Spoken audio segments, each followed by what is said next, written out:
రాజకీయాలను కుదిపేస్తున్న phone tapping కేసులో భాగంగా జనవరి 23న బీఆర్ఎస్ వర్కింగ్ ప్రెసిడెంట్ కేటీఆర్ ను సిట్ విచారణకు పిలిచింది. ఈ విచారణ హైదరాబాద్ లో జరగనుండగా కేసుకు సంబంధించిన కీలక అంశాలపై ఆయన నుంచి స్పష్టత కోరనున్నారు. ఇక వివరాల్లోకి వెళితే కేంద్ర రాష్ట్ర ప్రభుత్వాలతో రాజీ లేని పోరాటం చేసిన నాయకత్వం బీఆర్ఎస్ దే అని ఆ పార్టీ వర్కింగ్ ప్రెసిడెంట్ కేటీఆర్ తెలిపారు. కేసీఆర్ సారథ్యంలో తెలంగాణ సాధించామని గుర్తు చేశారు. కేసీఆర్ ప్రభుత్వంతో తనకి మంత్రి పదవి వచ్చిందని చెప్పారు. అధికారం అనేది టాస్క్ అని కేసీఆర్ చెప్పారని పేర్కొన్నారు. ఫోన్ ట్యాపింగ్ కేసులో సిట్ విచారణకు హాజరయ్యే ముందు హైదరాబాద్ తెలంగాణ భవన్ లో కేటీఆర్ మీడియాతో మాట్లాడారు. గత 15 ఏళ్లుగా రాష్ట్రం కోసం పనిచేశానని తెలిపారు. నా ప్రాంతం కోసం మా నాయకులు మాకు ఏ బాధ్యత అప్పగించినా శక్తి వంచన లేకుండా నిబద్ధతతో పనిచేశామని పేర్కొన్నారు. అధికారం అడ్డు పెట్టుకుని ఎలాంటి అక్రమాలకు పాల్పడలేదని స్పష్టం చేశారు. ప్రతిపక్షాలను వేధిస్తూ టైం పాస్ పనులు చేయలేదని పేర్కొన్నారు. ప్రత్యర్థుల కుటుంబాలను పిల్లలను రాజకీయాల్లోకి లాగలేదని, అక్రమ కేసులు పెట్టి వేధించలేదని చెప్పారు. కేసీఆర్ మేనిఫెస్టోలో పెట్టని పథకాలను కూడా అమలు చేశారని తెలిపారు. రైతు బంధు, కళ్యాణ లక్ష్మి, కేసీఆర్ కిట్ ఇలా ఎన్నో గొప్ప కార్యక్రమాలు చేశామని తెలిపారు.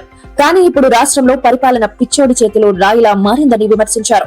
ప్రజలకు ఇచ్చిన హామీలు నెరవేర్చే సత్తా ఈ ప్రభుత్వానికి లేదన్నారు. అందుకే స్కామ్ల పేరుతో కాలయాపన చేస్తున్నారని మండిపడ్డారు.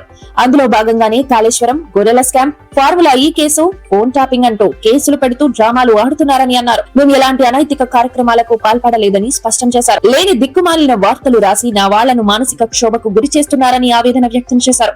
నా అంతరాత్మ సాక్షిగా చెబుతున్నా ఏనాడు అక్రమాలకు, అన్యాయాలకు పాల్పడలేదని స్పష్టం చేశారు. గత 7-8 ఏళ్లుగా తన వ్యక్తిత్వ హననం చేస్తున్నారని కేటీఆర్ మండిపడ్డారు. డ్రగ్స్ కేసులతో సంబంధాలు ఉన్నాయని, హీరోయిన్లను బెదిరించారని వార్తలు రాయించారని తెలిపారు. మళ్లీ హీరోయిన్ల ఫోన్లు ట్యాప్ చేయలేదని మీరే వార్తలు రాయించారని అన్నారు. దీనంతటికి ఎవరు బాధ్యత వహిస్తారని నిలదీశారు. ఇప్పుడు ఫోన్ ట్యాపింగ్ జరగడం లేదని డీజీపీ చెప్పగలరా అని ప్రశ్నించారు. ప్రతి ప్రభుత్వంలో గూఢచారి వ్యవస్థ ఉంటుందని తెలిపారు. ఇక ఈ విచారణ ఎంతవరకు వెళుతుందో, ఈ కేసులో ఎలాంటి కీలక పరిణామాలు చోటు చేసుకుంటాయో చూడాలి.